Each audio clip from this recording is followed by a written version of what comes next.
Hello बच्चों, let's read this question. ये question कहता है कि what are the advantages of using soft iron as a core instead of steel in case of coils of galvanometer.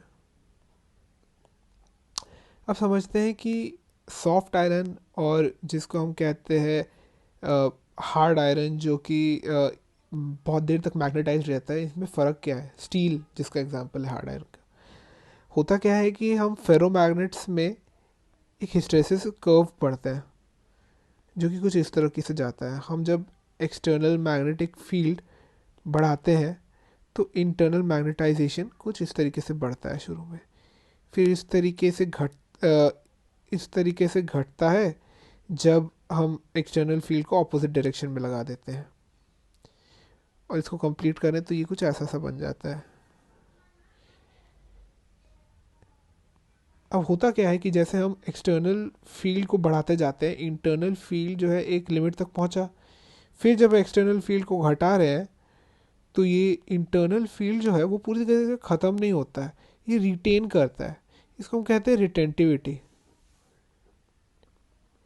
वहीं अगर H को, external field को घटाते चले जाए, दूसरे डायरेक्शन में बढ़ाते चले जाए, तो इंटरनल मैग्नेटाइजेशन को ज़ीरो तक पहुंचने में जो फील्ड बर्बाद हुई उसको हम कहते हैं कोएर्सिविटी।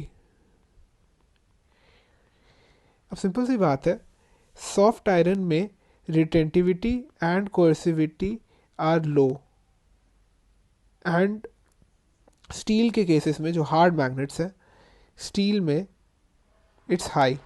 स्टील, एल्निको, ये सारे एग्जांपल्स हम पढ़ते हैं इसमें। तो अब रिटेंटिविटी और कोर्सिविटी से क्या होता है कि ये जो आप एरिया देख रहे हैं, ये एरिया बताता है एनर्जी लॉस्ट। जब हम एक मैग्नेट को मैग्नेटाइज करते हैं, एक नॉर्मल से मटेरियल को मैग्नेटाइज करके मैग्नेट बनाते हैं और फिर फील्ड को पीछे की तरफ ऑपोजिट फील्ड लगा देते हैं और फिर वापस उसी फील्ड पे आते हैं, तो एक एनर्जी लूज होती है।